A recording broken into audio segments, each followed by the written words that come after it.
Hello winner, बहुत बहुत स्वागत है आप सब विनर का विनर्स ऑनलाइन स्कूल क्लास में। चलिए शुरू करते हैं आज की क्लास मस्ती भरे जोश के साथ। और आज हम शुरू करेंगे नया टॉपिक, नया चैप्टर और उसके सारे कंसेप्ट्स को स्टेप बाय स्टेप क्लियर करते हुए चलेंगे। चलिए शुरू करते हैं आज की क्लास। आज का जो हमारा टॉपिक है वो है वैश्वीकरण और भारतीय अर्थव्यवस्था। वैश्वीकरण और भारतीय अर्थव्यवस्था, वैश्वीकरण और भारतीय अर्थव्यवस्था, ये हमारा आज का टॉपिक है और क्लास 1 है। जैसे कि हम जो लास्ट टॉपिक्स क्लियर करते आ रहे हैं उसमें मैंने कुछ बच्चों के कमेंट्स देखे। तो बच्चों जब आप पूरी क्लास देखते हो तो एंड में मैं आपको बताती हूँ कि जैसे ही आप हमारा टेलीग्राम चैनल ज्वाइन करेंगे डेफिनेटली आपको सारे नोट्स मिल जाएंगे। एंड सभी बच्चों को बहुत बहुत धन्यवाद इतने अच्छे कमेंट्स के लिए, थैंक यू सो मच। चलिए तो शुरू करते हैं हमारा टॉपिक, वैश्वीकरण और भारतीय अर्थव्यवस्था। जैसा कि हम अर्थव्यवस्था के बारे में ऑलरेडी जान चुके हैं, कैसे किसी देश की अर्थव्यवस्था चलती है और आगे बढ़ती है, कैसे किसी देश की जो आर्थिक स्थिति है वो सुधरती है, और यदि कोई भी मात्रा में सामान ज्यादातर बाहर से बुलवाया जा रहा है तो उसका इम्पैक्ट, उसका जो प्रभाव है वो कैसे आपके देश की अर्थव्यवस्था पे पड़ता है। हमने इस बारे में भी काफी सारे डाउट्स क्लियर करे हैं और हमने लाइफलाइंस के बारे में जाना, जितनी भी प्रमुख जीवन रेखाएं किसकी, भारत किसी भी देश की अर्थव्यवस्था की जीवन रेखा उसके बारे में जाना। अब उसी चैप्टर के जो कॉन्सेप्ट्स जो हमने क्लियर करे हैं बच्चों, वो इस चैप्टर में भी आपको बहुत हेल्प करेंगे। चलिए शुरू करते हैं वैश्वीकरण और भारतीय अर्थव्यवस्था, ग्लोबलाइजेशन। तो बच्चों वैश्वीकरण क्या है? जैसे आपका गांव है, ठीक है, आपके गांव में देखा होगा मेला भराता है या मेला लगता है, किसी भी शहर में मेला लगता है तो वहां के शहर के जो लोग हैं वो वहां मेला देखने जाते हैं और गांव के जो लोग हैं जो गांव में मेला भराता है वो वहां जाते हैं। अब वैश्वीकरण हो गया आपके मेले का। कैसे कैसे वैश्वीकरण हो गया? अब जब वैश्वीकरण हो गया आपके गांव का, जो मेला आपके गांव में लगा है वहां पे कहां से, बाहर से लोग आने लग गए। शहर से नहीं, आपके देश के शहरों से नहीं, विदेशों से लोग आने लगे वहां पे घूमने फिरने, खाने पीने, और बाहर की भी कंपनी आ गई। पर पहले क्या था? पहले जब आपके गांव में मान लीजिए मेला लगता था तो वहां पे सिर्फ एक रामलाल का समोसा मिलता होगा, अगर आपको खाना है तो वही खाना है, उसके अलावा आपके पास और कोई ऑप्शन नहीं, वरना आप भूखे रहो। या 2-4 चीजें और, भेलपुरी की दुकान हो गई, पॉपकॉर्न वाला हो गया, गुड़िया के बाल वाला हो गया, बस ये 4-5 दुकानें, कुछ खेल खिलौने की दुकानें, बस ये। पर जब मैं आज की बात करूं, जब वैश्वीकरण की बात करूं, तो अब उस मेले में क्या क्या मिल जाएगा आपको? डोमिनोज भी मिल जाएगा, पिज्जा हट का पिज्जा भी मिल जाएगा, मैकडोनल्ड्स का बर्गर भी मिल जाएगा, और जितने भी इंटरनेशनल फूड कंपनियां हैं वहां के आउटलेट आपको उस मेले में मिल जाएंगे। गांव के मेले में शायद मिलते हैं या नहीं, पर हाँ जो बड़े बड़े शहर हैं वहां पे आप जाएंगे बाहर घूमने, या जो भी शहर है, आजकल हर जगह इंटरनेशनल फूड, अंतरराष्ट्रीय खाना जो मिलता है वो आजकल उसकी दुकान आपको हर जगह मिलेगी। उसी को कहते हैं वैश्वीकरण, मतलब बाहर की चीजों की दुकान भारत में होना, आपके देश में होना, विदेशी चीजों की दुकान, विदेशी चीजों का बनना, विदेशी चीजों का आपके ही देश में बनना, उसे बोलते हैं वैश्वीकरण। मतलब आपके पास जो भी साधन है, अब पहले मान लीजिए सिर्फ आप समोसा खा सकते थे, कचौरी खा सकते थे, और जो भी जूस होते हैं, जो भी रस होते हैं, फलों के रस, बस हो।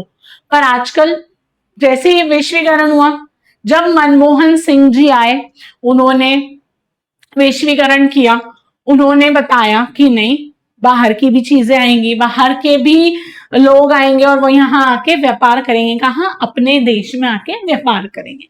तो कुल मिलाकर हम इसी बारे में आज जानेंगे कि कैसे वैश्वीकरण भारत में हुआ, इससे क्या लाभ हुए, क्या हानि हुई, क्या हमें फायदे हुए और क्या नुकसान हुए, किस किस को ज्यादा नुकसान हुआ, कैसे वैश्वीकरण भारत में फैला और क्यों फैला, इसका रीजन भी हम जानेंगे। चलिए शुरू करते हैं आज की क्लास। चलिए, रामलाल के समोसे, या आपके वहां कोई अच्छा फेमस समोसे वाला हो तो उसका नाम जरूर कमेंट कर देना। हमारे वहां रामलाल भैया थे, उनके फेमस समोसे है ना, उनके बहुत फेमस समोसे, तो इसलिए रामलाल समोसा ही मुझे याद है। चलिए अब हम पहले बात कर लेते कि वैश्वीकरण और भारतीय अर्थव्यवस्था में हम कौन कौन से टॉपिक को क्लियर करेंगे। चलिए, अंतरराष्ट्रीय उत्पादन के बारे में जानेंगे। अंतरराष्ट्रीय उत्पादन कैसे हुआ? उत्पादन का मतलब होता है बच्चों मैन्युफैक्चरिंग, कोई भी चीज का बनना, कोई भी खाद्य सामान हो या कोई भी चीज, कपड़े वगैरह, उसका बनना, उसको बोलते हैं उत्पादन, है ना। तो उसका उत्पादन कैसे हुआ, अंतरराष्ट्रीय उत्पादन ने कैसे हमारे भारत में जगह बने और कैसे अंतरराष्ट्रीय उत्पादन बढ़ता गया। उत्पादन को आपस में जोड़ना, कैसे जोड़ा गया, कैसे भारत ने इसे अपनाया और आगे ले गया और कैसे भारत में ये बढ़ा। उसके बाद विदेशी व्यापार और बाजारों का एकीकरण, मतलब जितने भी विदेशी व्यापार, जैसे विदेशी कंपनियां, जैसे मैंने अभी आपको खाने पीने की चीजों का एग्जांपल बताया, जिसमें कोको कोला आता है, पिज्जा हट आता है, डोमिनोज आता है, उसके बाद हम मैकडोनल्ड्स ले सकते हैं, और जितने भी इंटरनेशनल आउटलेट्स हैं जो अंतरराष्ट्रीय स्तर पर जो खाने वाली, या कोई भी कपड़ों की कंपनी हो गई, गाड़ियों की कंपनी हो गई, कोई भी अंतरराष्ट्रीय या बाहर की विदेश की कंपनियां, उन्होंने कैसे आकर भारत में जो बाजार हैं, कौन से बाजार जहां पे सामान मिलता है, उनको आपस में जोड़ा और कैसे भारत में ये हुआ। वैश्वीकरण की परिभाषा हम जानेंगे। वैश्वीकरण को बढ़ावा देने वाले कारक, कौन कौन सी चीजें, कौन कौन सी वस्तुओं ने भारत में क्या वैश्वीकरण को बढ़ावा कैसे दिया, कौन कारक है वो। वैश्वीकरण व्यापार संगठन WTO world trade organisation, WTO विश्व व्यापार संगठन, इनके बारे में भी जानेंगे हम, ये कौन है, हमने इनको बहुत यूनिक नाम दिया, सुन के आपको मजा आ जाएगा। चलिए, भारत में वैश्वीकरण का प्रभाव, अब जब वैश्वीकरण हो गया तो उसका क्या प्रभाव हुआ, क्या फायदे हुए, क्या नुकसान हुए, किस तरह से भारत में वैश्वीकरण के फायदे और नुकसान हुए, वो भी हम जानेंगे। उसके बाद विश्व आर्थिक क्षेत्र, है ना, और विदेशी निवेश आकर्षित करने के कदम, मतलब विदेशी जो निवेश हुआ उसको कैसे आकर्षित करने के लिए क्या कदम उठाए गए, वो भी हम जानेंगे। न्याय संगत वैश्वीकरण के लिए संघर्ष, मतलब जो भी वैश्वीकरण हो रहा है वो न्यायपूर्वक हो, मतलब किसी से भी अन्याय ना हो, किसी के साथ भी ऐसा ना हो कि भैया वैश्वीकरण हो गया तो उसकी वजह से किसी भी इंसान को नुकसान ना पहुंचे, और जो भी इसमें बातें, जो भी इसमें कंसेप्ट है वो हम क्लियर करेंगे। तो कुल मिला के हमारा जो चैप्टर है उसका टॉपिक पूरा ये 1 2 3 4 5 6 7 8, ये पूरे 8 टॉपिक्स हैं, सॉरी 9 टॉपिक्स हैं, ये टोटल 9 टॉपिक्स हैं इसमें, इस चैप्टर में वो हमारा पूरा क्लियर करेगा। और ये पूरा चैप्टर हमारा ये 9 टॉपिक पे ही बेस्ड है, जो हमारा वैश्वीकरण और भारतीय अर्थव्यवस्था जो हमारा टॉपिक है, जो हमारा चैप्टर है, वो यही सारे कंसेप्ट हैं, पूरे 9 कंसेप्ट हैं। ठीक है, चलिए शुरू करते हैं इसका मेन पोर्शन की क्या है। ठीक है, अंतरदेशीय उत्पादन और बहुराष्ट्रीय उत्पादन कंपनियां। अंतरदेशीय कंपनी बच्चों वो कंपनियां जो भारत की हैं, जो भारत में ही काम करती हैं, और आपके देश की ही कंपनियां हैं, आपके देश के ही बिजनेस और व्यापार हैं। 20वीं सदी के मध्य तक उत्पादन किसी नई और उपयोगी वस्तु को बनाना या तैयार करना।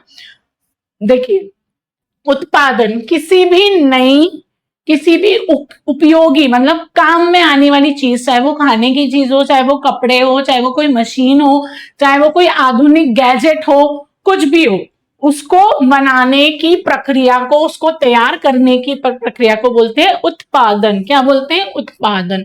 मुख्य देशों की सीमाओं के भीतर ही सीमित था। जैसा मैंने आपको रामलाल समोसे वाले का एग्जाम्पल दिया कि वो कहाँ मिलता था? आपके मेले में ही मिलता था। पर अब जब वो देश विदेश में फैल गया, या फिर किसी को पता चला वहां समोसा बहुत अच्छा मिलता है, या कोई पर्सन वहां लेके गया होगा, या विदेशों में वो आ गए यहाँ खाने, और आपके वहां से कोई विदेश गया होगा, उसने देखा अगर वहां पे मैकडोनल्ड्स है, डोमिनोज है, और वो सब चीजें भी कहाँ गई? भारत आ गई। तो पहले ये जो उत्पादन था वो सीमित था। उत्पादन सीमित कैसे था? भारत में जो चीजें बनती थी वो सिर्फ भारत तक ही रहती थी। पर किसके बाद? 20वीं सदी के मध्य तक। अब बाद में 21वीं सदी कच्चे माल और खाद्य पदार्थों का ही केवल निर्यात आयात होता था, जो हम लास्ट चैप्टर में जान चुके हैं। परंतु बहुराष्ट्रीय कंपनियों के आने से यह व्यवस्था बदल गई। अब ये बहुराष्ट्रीय कंपनी क्या है? बहुराष्ट्रीय कंपनियां होती है एमएनसीज कंपनी। बहुराष्ट्रीय कंपनी मतलब वो कंपनी जो विदेश की है, पर वो कहाँ आ गई है? वो भारत में आ गई, और भारत में उत्पादन कर रही है, और अपनी जो दुकानें हैं वो चला रही है, अपनी फैक्ट्रियां चला रही है, अपनी कंपनी चला रही है। उनको बोलेंगे बहुराष्ट्रीय कंपनी। कौन सी? बहुराष्ट्रीय company. Multi national companies, multi national corporation, MNCs बोलते ना। अरे मेरे काका की लड़की तो एमएनसीज में जॉब है, ऐसा सुना होगा। अरे मेरी बुआ की लड़की की तो एमएनसीज में जॉब है, एमएनसी कंपनी में जॉब है, मल्टीनेशनल कंपनी है। तो ये वो कंपनियां हैं जो बहुराष्ट्रीय कंपनियां होती है, जो बाहर की कंपनियां होती है, बाहर के उत्पादन वाली कंपनी होती है, वो हमारे देश में आके उत्पादन करती है। कोई भी किसी भी और नई उपयोगी वस्तु को बनाने या तैयार करती है। ठीक है, अब उसमें हमने एग्जाम्पल्स भी देखे, अब और देखते हैं। वह कंपनी जो एक से अधिक देशों में उत्पादन पर नियंत्रण या स्वामित्व मतलब उसका मालिकाना हक रखती है। मैंने आपको बताया जैसा कि अब वो कंपनी भारत में आ गई, तो ऐसा तो नहीं सिर्फ वो भारत में, वो और भी दूसरी कंट्रीज में है, वो और भी दूसरे देशों में है, तो वो कंपनियां कहलाएगी बहुराष्ट्रीय कंपनियां। इसमें उदाहरण सैमसंग, सैमसंग बहुत सारे देशों में है। टाटा मोटर्स, ठीक है, इन्फोसिस, इन्फोसिस भी अलग अलग देशों में, और नाइक, और जैसे और भी है। आप कमेंट कर सकते हो जो भी बहुराष्ट्रीय आपको कंपनियां लगती है उनके नाम आप जो आपको पता है कि हाँ ये बहुराष्ट्रीय कंपनी है, भारत की कंपनी नहीं है, स्वदेशी कंपनी नहीं है, ये बहुराष्ट्रीय कंपनी है, ये विदेशी कंपनी है ना।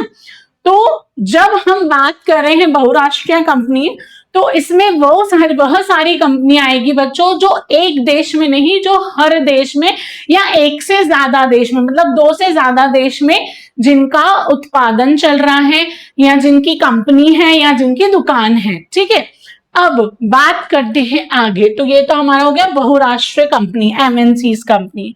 अब एमएनसीज द्वारा कारखाना लगाने के मुख्य भौगोलिक कारण। अब एमएनसीज कंपनियां वो तो अपना जो माल है वो वहां से भी भेज सकती हैं। कहां से? विदेश से। उनको भारत में आने की क्या जरूरत पड़ गई? मान लो कोई भी आप मान लें कोई भी बर्गर किंग का नाम सुने? बर्गर किंग भारत का नहीं है, बर्गर किंग बाहर का है। उसके बाद हम बात कर ले केएफसी वगैरह, ये जितने भी ये आउटलेट्स हैं ये सब भारत के नहीं हैं, ये बाहर के हैं।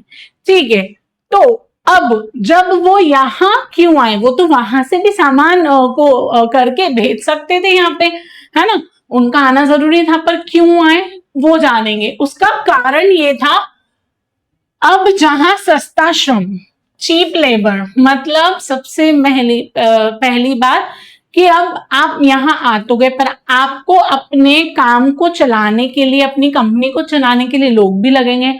कौन से लोग लगेंगे? जो इस देश के हों, क्योंकि अगर वहां से आप लोग लेके आओगे तो पहली बात तो वो यहाँ पे आने को तैयार नहीं होंगे, आधे से ज्यादा लोग।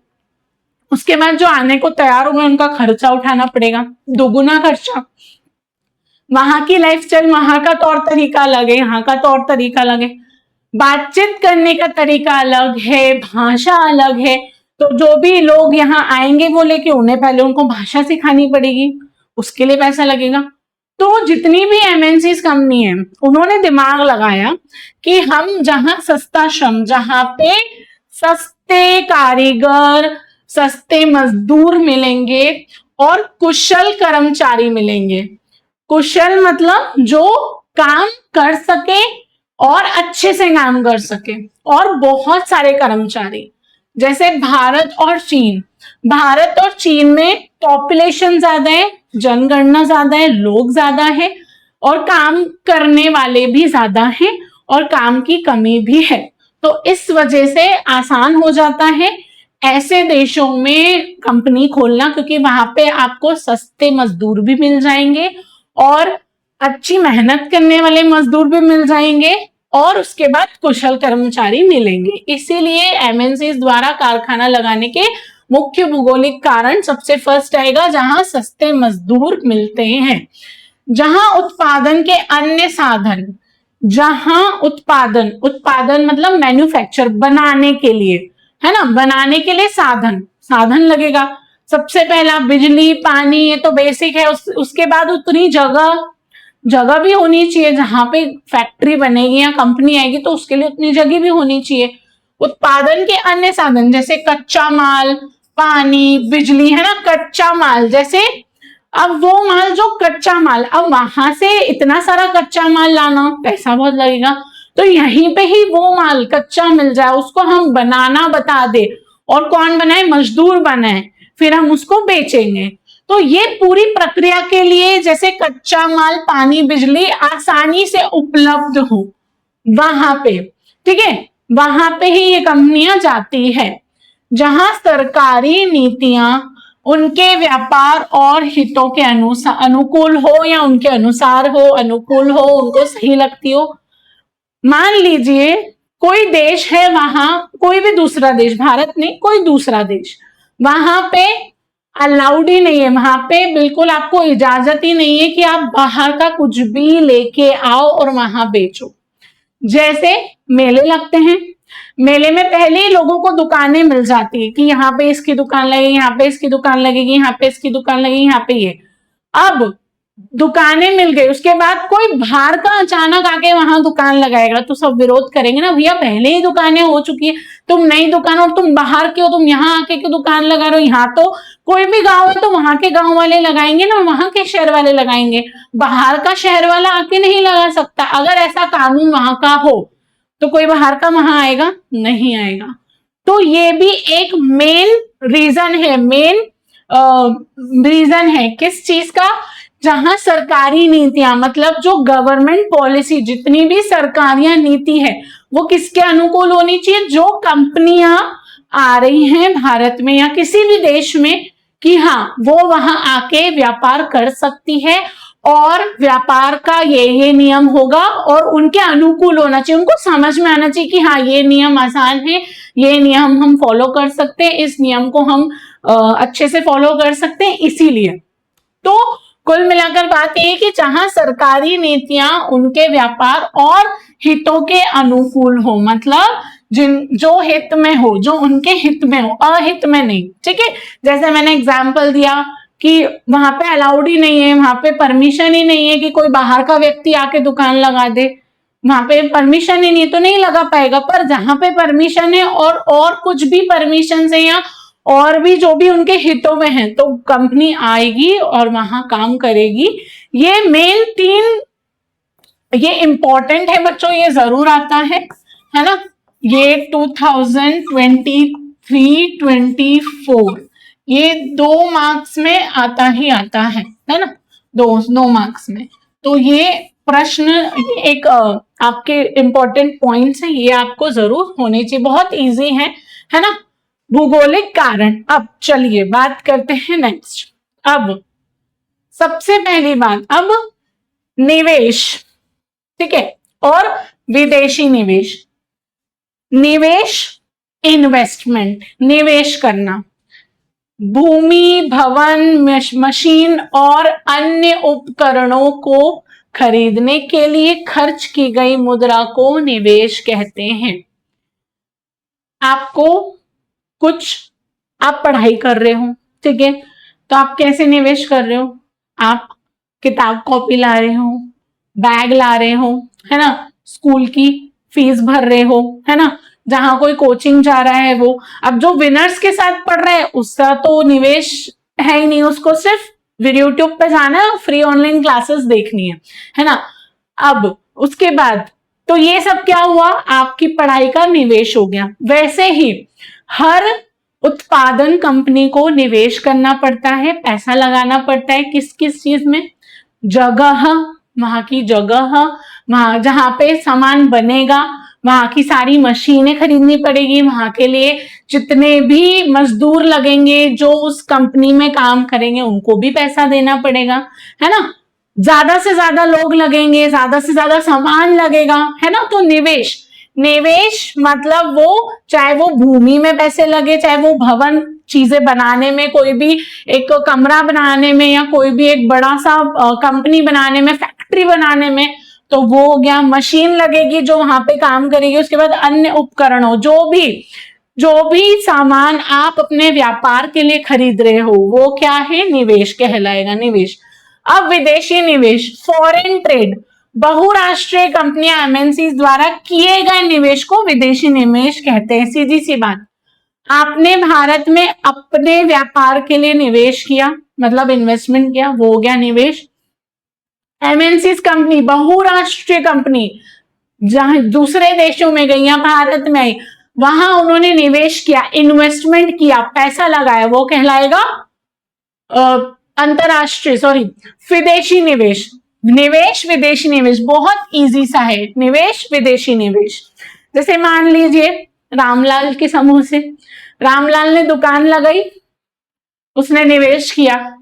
अब मैकडोनल्ड्स वाला आके रामलाल के बाजू में दुकान लगाएगा, उसने क्या किया? विदेशी निवेश किया, क्योंकि वो कंपनी यहाँ की थोड़ी ना है, तो बाहर की है, विदेशी निवेश हुआ।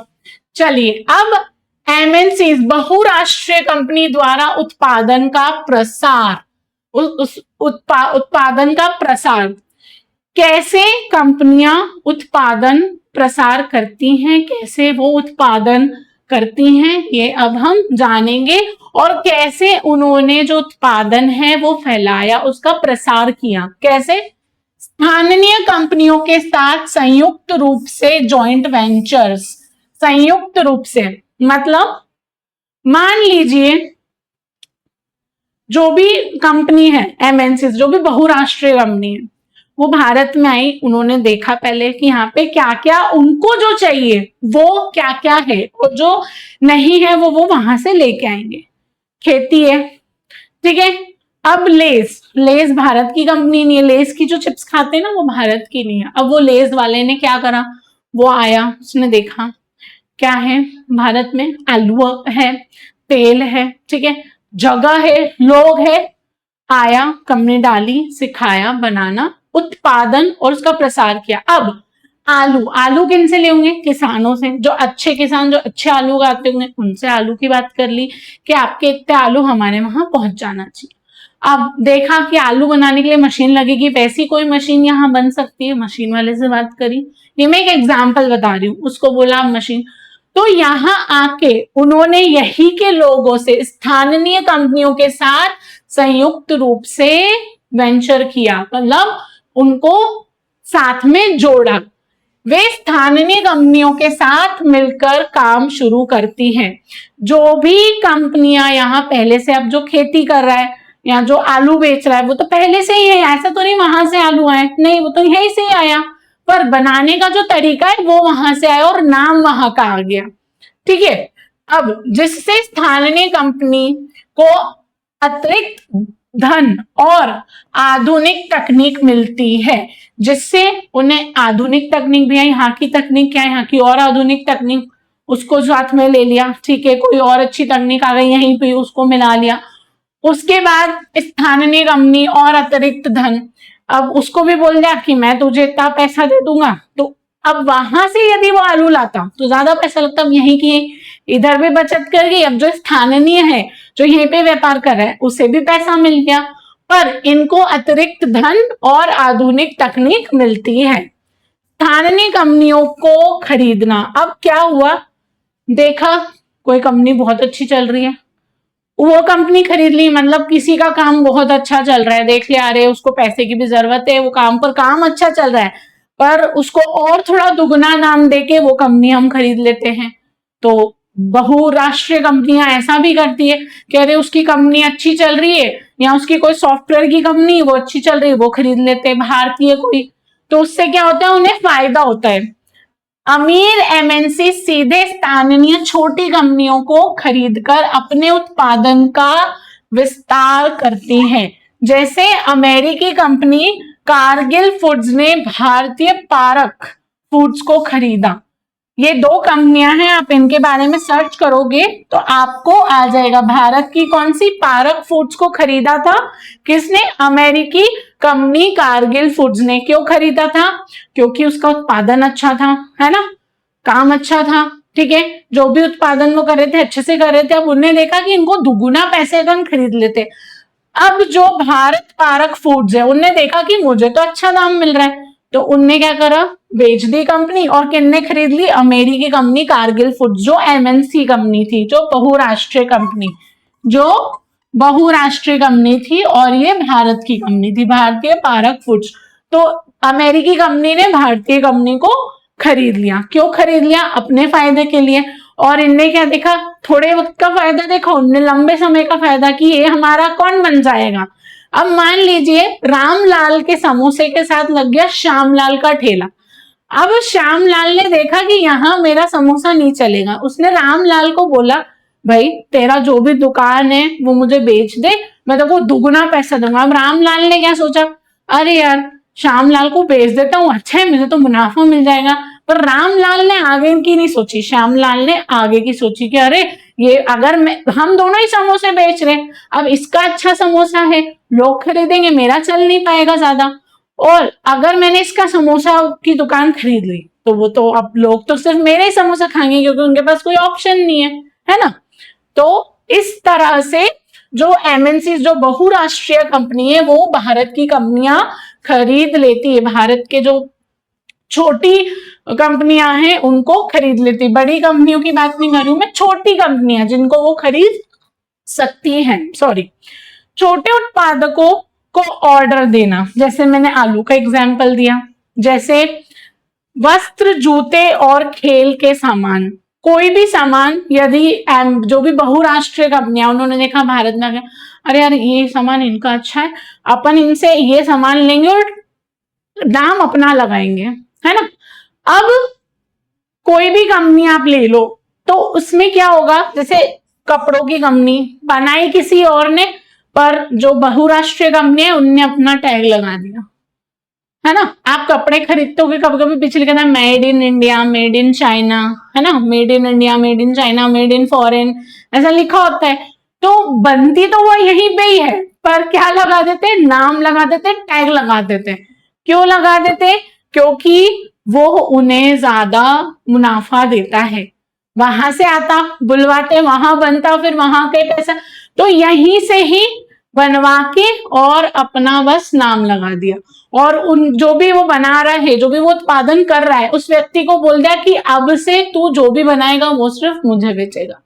तो ये छोटी छोटी कंपनियां जो भारत में चल रही है, उनको मल्टीनेशनल जितनी भी बहुराष्ट्रीय कंपनियां हैं वो आके इस तरीके से खरीद लेती है और उनके साथ उनको ऑर्डर देती है कि सामान के लिए एमएनसी छोटे उत्पादकों को ऑर्डर देती है और बाद में अपने ब्रांड का नाम से बाजार में बेचती है।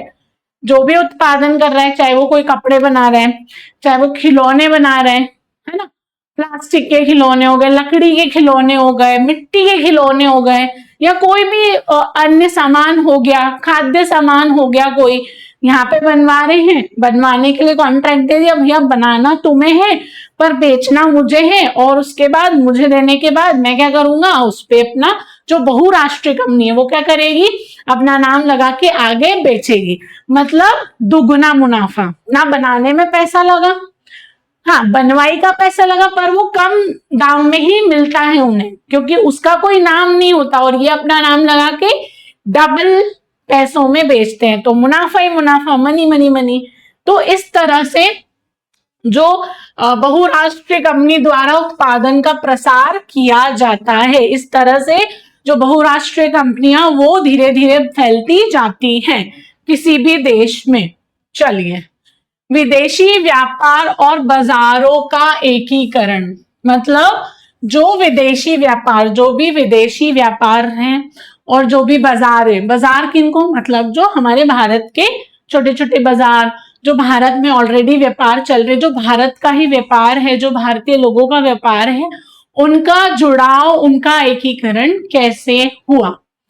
विदेशों व्यापार का मुख्य कार्य, विदेशी व्यापार का मुख्य कार्य खरीदारों को लाभ, उत्पादकों को लाभ।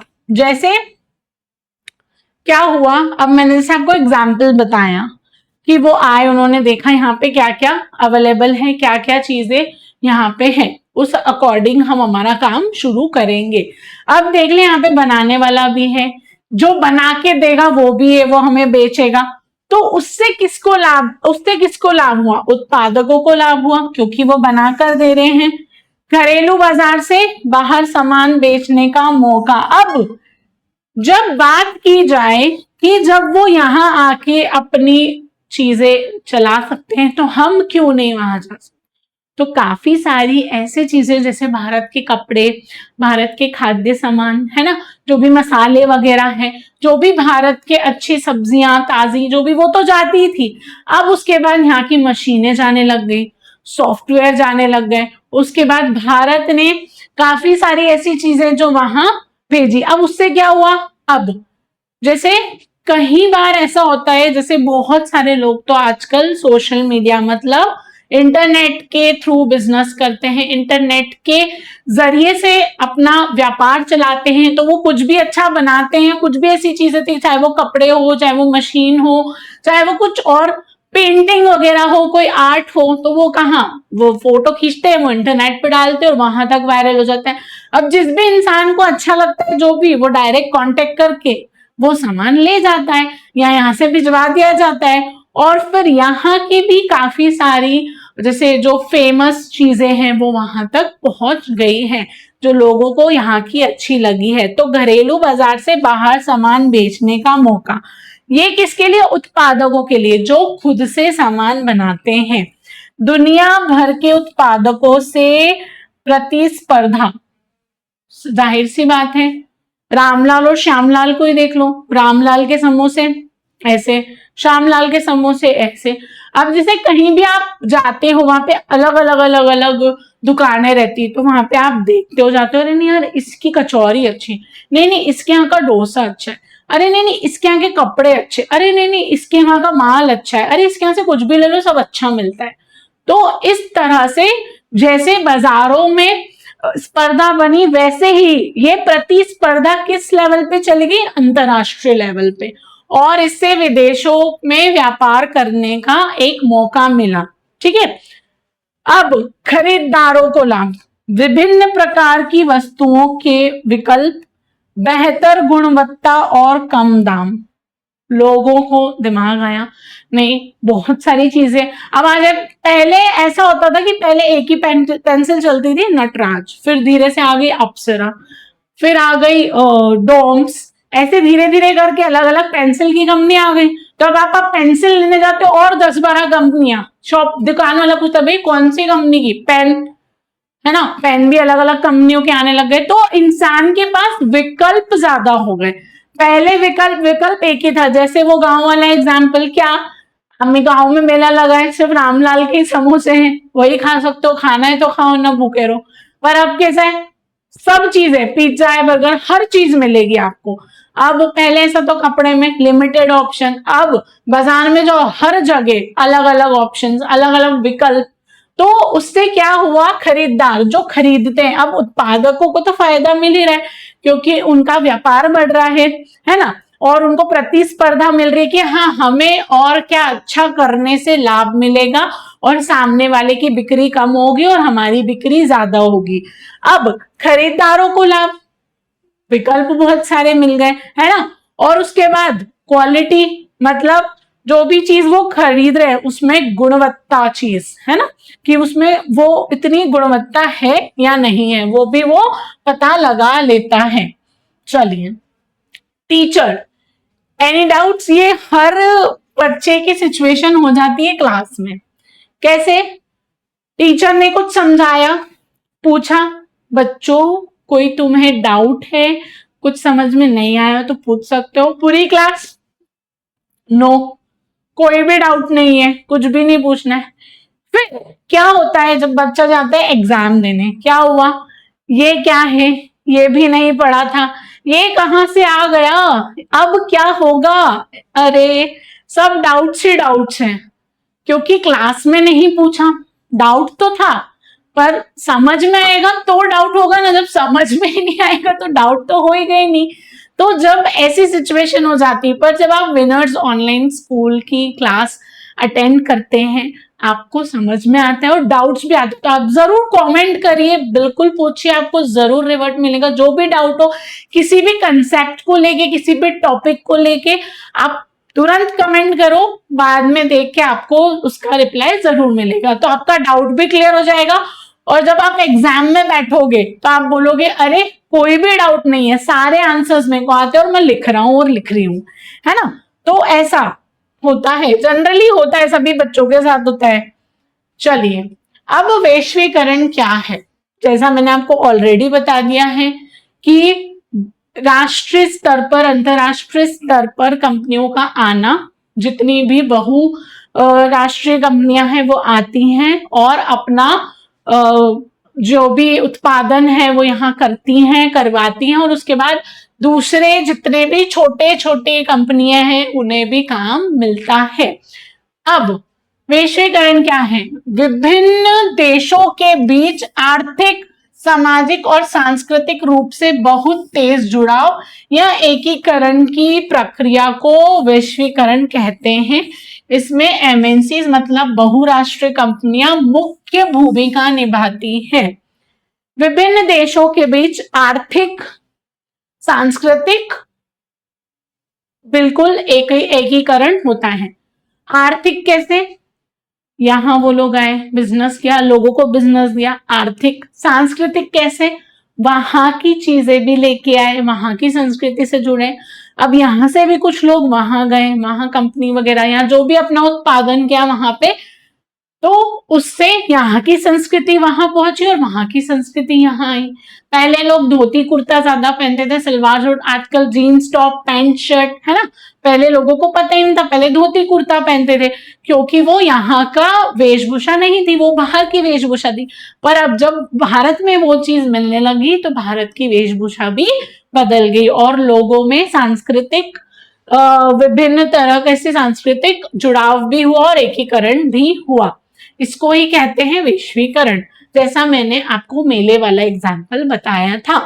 इसमें एमएनसीज मुख्य भूमिका निभाती है। बहुराष्ट्रीय कंपनी क्या निभाती है? मुख्य भूमिका निभाती है। वैश्वीकरण को संभव बनाने वाले दो प्रमुख कारक। वैश्वीकरण कैसे संभव हुआ? उसके दो प्रमुख कारक है। कौन है? परिवहन, है ना, और तकनीक में प्रगति। परिवहन, बिना परिवहन के संभव ही नहीं है। माल एक जगह से दूसरी जगह जाना किसके द्वारा जाएगा? परिवहन द्वारा। उसमें जल परिवहन, स्थल परिवहन, वायु परिवहन, ये हमने पहले समझ लिया, है ना। तो इन सब का भी बहुत मुख्य भूमिका है, बहुत मुख्य कारक है ये वैश्वीकरण की, है ना। चलिए, अब तेज और बड़े कंटेनर जहाजों व विमानों के कारण सामान को बहुत कम समय और बहुत कम लागत में दुनिया भर में भेजना आसान हो गया है। बहुत आसान हो गया है। वायु परिवहन द्वारा, स्थल परिवहन द्वारा, जल परिवहन द्वारा, है ना, कोई भी सामान को एक जगह से दूसरी जगह भेजना आसान हो गया है और उसमें लागत भी कम लगती है। ज्यादा सामान भेजना था, 10,000 का सामान भेजना है, 10,000 टन सामान भेजना है, जहाज से भेजेंगे। 5,000 भेजना है, रेलगाड़ी ले लेंगे। उससे कम भेजना है, प्लेन ले लेंगे। ज्यादा जल्दी पहुंचना है तो हवाई जहाज ले लेंगे, है ना। तो इस तरह से परिवहन एक बहुत बड़ा, और जितनी भी तकनीकें, नई नई तकनीकें, इंटरनेट, आधुनिक तकनीकें आ गई हैं, उससे भी सामान बहुत तेजी से एक जगह से दूसरी जगह पहुंचाया जाता है। सूचना एवं संचार, सूचना एवं संचार हमें पता है संचार के बारे में। कंप्यूटर, इंटरनेट, फैक्स और मोबाइल ने पूरी दुनिया को आपस में जोड़ दिया है, बिल्कुल जोड़ दिया। जैसे मैंने एग्जांपल दिया, कुछ भी बनाया, कुछ भी यहाँ का अच्छा लगा, इंटरनेट पे डाला, लोगों को बताया हम ये बनाते ही ऐसा है, लोगों ने इस्तेमाल करा, बाहर भी मंगाया, भारत में तो मंगाया ही मंगाया। तो उत्पादन के लिए, वैश्वीकरण को संभव बनाने के लिए ये दो मुख्य कारक है, एक तो परिवहन और एक सूचना एवं संचार। कंप्यूटर, इंटरनेट, फैक्स, ये सब। अब घर बैठे ई कॉमर्स और कॉल सेंटर। घर बैठे ई कॉमर्स, ई कॉमर्स का मतलब बेटा जब आप ऑनलाइन शॉपिंग करते हो ना, जैसे ऑनलाइन इंटरनेट पे गए, अमेजोन से कुछ मंगाया, फ्लिपकार्ट से कुछ मंगाया, अमेजोन से बाहर का कुछ मंगा लिया, आ गया, अरे ये इतना सस्ता, अरे सेल चल रही है वो, तो इसको कहते हैं ई कॉमर्स। मतलब ऑनलाइन शॉपिंग या इंटरनेट द्वारा मंगाया हुआ कोई भी सामान और इंटरनेट द्वारा बेचा हुआ कोई भी सामान, वस्तु, कुछ भी, उसको कहते हैं ई कॉमर्स। क्या कहते हैं? E commerce. और कॉल सेंटर, बीपीओ, आपने सुना है कि घर बैठे लोग आजकल कॉल सेंटर की जॉब कर रहे हैं। अरे मेरी दीदी की 12 घंटे की जॉब है, उनके कॉल्स आते हैं बीपीओ। बीपीओ वो कॉल सेंटर, जैसे मान लीजिए आपने अमेजोन से कुछ मंगाया, आपको उसमें कुछ खराबी आई, या आपको जो भी आपने वस्तु मंगाई, जो भी आपने सामान मंगाया, उसको आपको चलाना नहीं आ रहा है, या इस्तेमाल करना नहीं, या इस्तेमाल करना आता है पर वो चल नहीं रहा है, जो भी आपकी समस्या होती है, आप लगाते हैं सीधे कस्टमर केयर को फोन। तो वो कस्टमर केयर किसका पार्ट है? Customer care BPO, call centre, है ना। बीपीओ में अलग अलग कंपनियों के कॉल सेंटर होते हैं, वहां से आप अपनी हर समस्या का समाधान पाते हैं, है ना। तो इसीलिए के जरिए वैश्वीकरण व्यापार संभव हो गया है।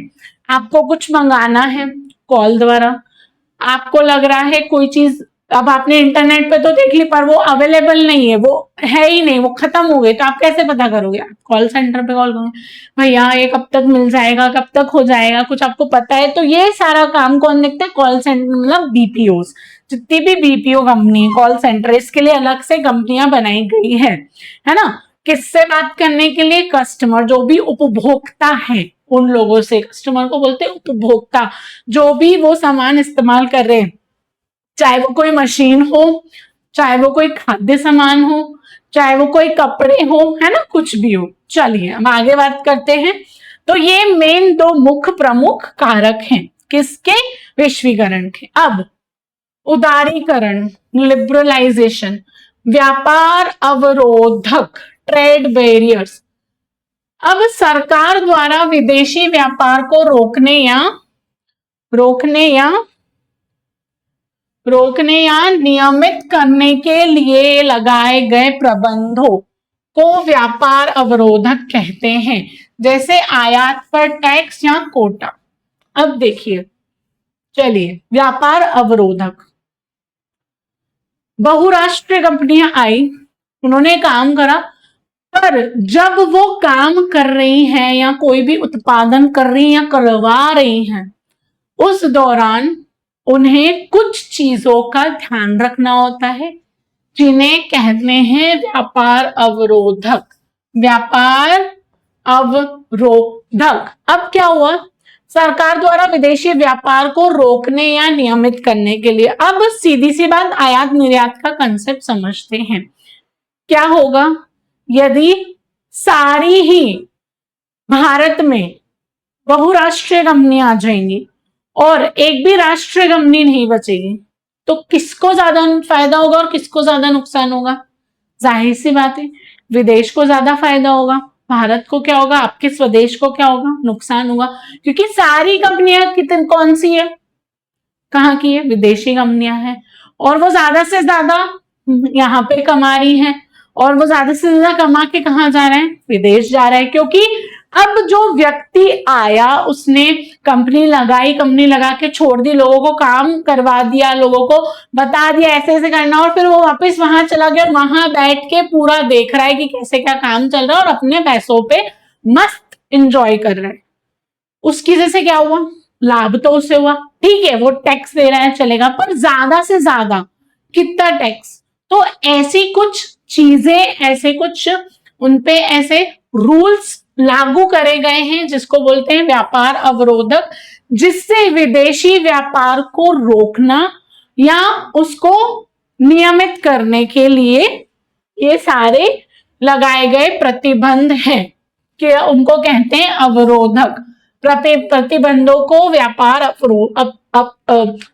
अवरोधक कहते हैं। जैसे आयात पर टैक्स या कोटा, कि आप इतना ही उत्पादन करेंगे, आप इतना ही सामान एक साल में बेच सकते हैं, आपको इतना टैक्स देना पड़ेगा इतना प्रॉफिट पे, है ना, यहाँ जितना भी माल आप बेच रहे हो उस माल पे आपको इतना टैक्स देना पड़ेगा। वो क्या कहलाएगा? व्यापार अवरोधक। व्यापार अवरोधक, जो भी प्रतिबंधियां लगाई गई वो सब आएगी व्यापार अवरोधक में, है ना, व्यापार अवरोधक। चलिए, स्वतंत्रता के बाद 1947 में भारत सरकार ने घरेलू उद्योगों को विदेशी प्रतिस्पर्धा से बचने के लिए व्यापार अवरोधक लगाए थे। विदेशी कंपनियां थी, अब उनको रोकने के लिए और उनसे प्रतिस्पर्धा करने के को रोकने के लिए क्या लगाया गया था? व्यापार अवरोधक। व्यापार अवरोधक लगाया गया था, है ना। क्यों लगाया गया था? जितनी भी घरेलू कंपनियां कौन? जो भारत की कंपनियां, उनको विदेशी कंपनियों से प्रतिस्पर्धा से बचाने के लिए, ताकि उनके बीच में प्रतिस्पर्धा ना हो। उदारीकरण, सरकार द्वारा इन व्यापार अवरोधकों को या प्रतिबंधों को हटाने की प्रक्रिया को उदारीकरण कहते हैं। अब क्या हुआ? सरकार द्वारा इन व्यापार अवरोधक को या प्रतिबंधों को हटाने की प्रक्रिया को उदारीकरण कहते हैं। अब टैक्स लगाना या कोई कोटा उनका तय करना या प्रतिस्पर्धा, किनकी प्रतिस्पर्धा? जितनी भी घरेलू कंपनियां हैं और जितनी भी बहुराष्ट्रीय कंपनियां, उनके बीच में प्रतिस्पर्धा ना हो, उस वजह से क्या लगाया गया था? व्यापार अवरोधक। अब व्यापार अवरोधक को हटाने के लिए किस प्रक्रिया को बनाया गया? उदारीकरण। और इसी प्रक्रिया को, किसको हटाने को? व्यापार अवरोधक को हटाने को ही कहते हैं उदारीकरण। सरकार द्वारा इन व्यापार अवरोधकों को और प्रतिबंधों को हटाने की प्रक्रिया को कहते हैं उदारीकरण, है ना। अब 1991 के आर्थिक सुधार, 1991 के आर्थिक सुधार की शुरुआत में भारत सरकार ने यह महसूस किया कि अब भारतीय उत्पादकों को वैश्विक प्रतिस्पर्धा, दुनिया भर की कंपनियों के बीच में होने वाले मुकाबला या कंपटीशन का सामना करना चाहिए। अब कब ये भारत को रियलाइज हुआ, कब भारत के माइंड में आया? कि 1991 में, जब उन्होंने देखा कि वैश्वीकरण ज्यादा हो रहा है, कंपनियां ज्यादा हो रही है और हमारा जो भारत की कंपनियां है वो तैयार है तकनीकी तौर पे और बहुत अच्छा कर रही है, तो उस तौर पे हमारी कंपनियां तैयार है किस प्रतिस्पर्धा के लिए? जितनी भी वैश्विक प्रतिस्पर्धा, मतलब दुनिया भर की अलग अलग, जितने भी अलग अलग विदेशों की जो बड़ी बड़ी कंपनियां हैं उनसे प्रतिस्पर्धा करने के लिए तैयार है। इसीलिए व्यापार प्रबंधों को बड़े पैमाने पर हटा दिया गया, जिसको नाम दिया गया उदारीकरण। उदारीकरण जिसको कहते हैं इंग्लिश में liberalisation, what it's called, liberalisation. अब उदारीकरण किस प्रक्रिया को हटाने के लिए हुआ? किस चीज को हटाने के लिए? व्यापार अवरोधक को हटाने के लिए उदारीकरण हुआ। पर उदारीकरण क्यों हुआ? क्योंकि 1991 में ये देखा गया कि जो जितनी भी घरेलू कंपनियां हैं वो किसके लिए तैयार है?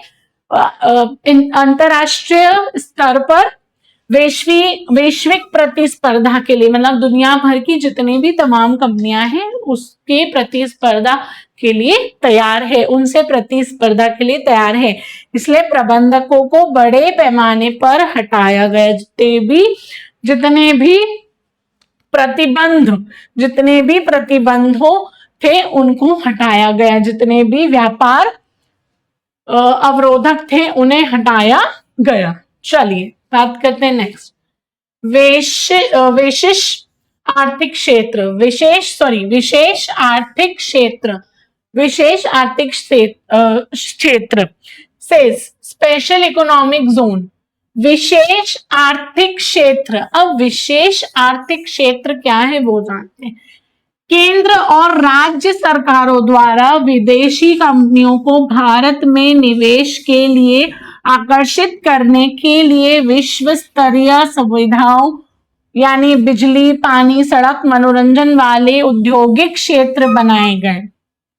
सीधी सी बात, जितनी भी अब क्या हुआ, विशेष आर्थिक क्षेत्र। अब हमारे भारत में कौन सी कंपनियों को लाने के लिए, विदेशी कंपनियों को भारत में निवेश के लिए, भारत में इन्वेस्ट करने के लिए, कि वो लोग भारतीय कंपनी, भारतीय जितने भी उत्पादन है उनमें निवेश करे, उनमें इन्वेस्टमेंट करे, उनमें पैसा लगाए।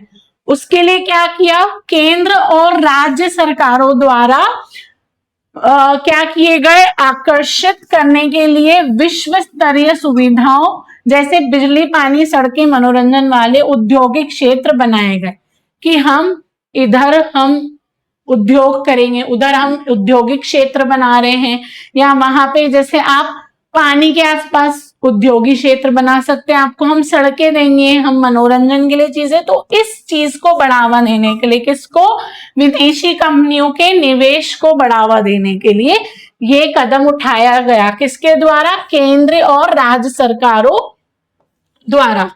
अब यह फैक्ट्री लगाने वाली कंपनियों को शुरुआत के 5 साल तक कोई टैक्स नहीं देना पड़ता।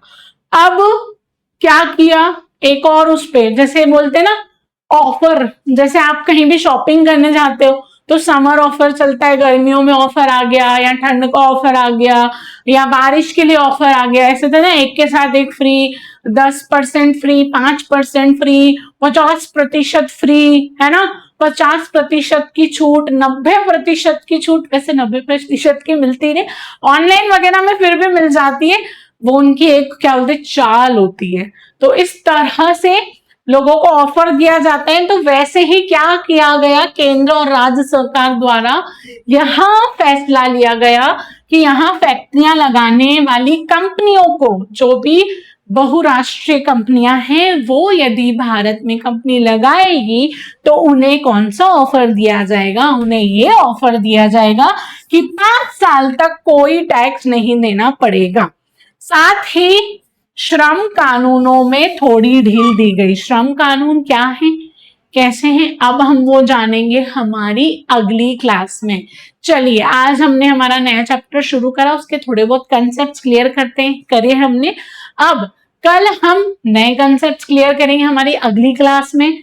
चलिए अब हम बोलते हैं कि ये अगर नोट्स आपको चाहिए तो ये नोट्स आपको कहाँ से मिलेंगे, आपको ये सारे नोट्स मिलेंगे हमारे टेलीग्राम चैनल से। तो हमारे टेलीग्राम चैनल से जल्दी जुड़ जाइए ताकि आपको सारे नोट्स इजीली मिल जाए। उसके बाद अपने दोस्तों को बताना है कि मैं विनर्स ऑनलाइन स्कूल के साथ पढ़ रहा हूँ या पढ़ रही हूँ, बहुत मजा आ रहा है, सारे कंसेप्ट क्लियर हो रहे हैं, तो तू भी ज्वाइन कर ले, हम साथ में पढ़ेंगे और साथ में टॉप करेंगे और बोर्ड एग्जाम्स में सारे पेपर अच्छे जाने वाले। तो बिल्कुल टेंशन नहीं लेना है, विनर्स ऑनलाइन स्कूल के साथ बहुत सारी पढ़ाई करनी है और बहुत कुछ सीखना है। चलिए हमारे सारे प्लेटफॉर्म से जुड़ जाइए ताकि आपको जितनी भी क्लासेस हैं उनकी अपडेट्स मिलती जाए, है ना, क्योंकि काफी सारे बच्चों के प्रश्न रहते हैं, क्वेश्चन रहते हैं कि मैम ये क्लास कब लगेगी। तो सारी अपडेट्स के लिए आपको हमसे जुड़ना पड़ेगा, है ना। चलिए आज के लिए इतना ही, जल्दी से मिलेंगे हमारी अगली क्लास में। तब तक के लिए जय श्री कृष्ण, जय हिंद, जय भारत।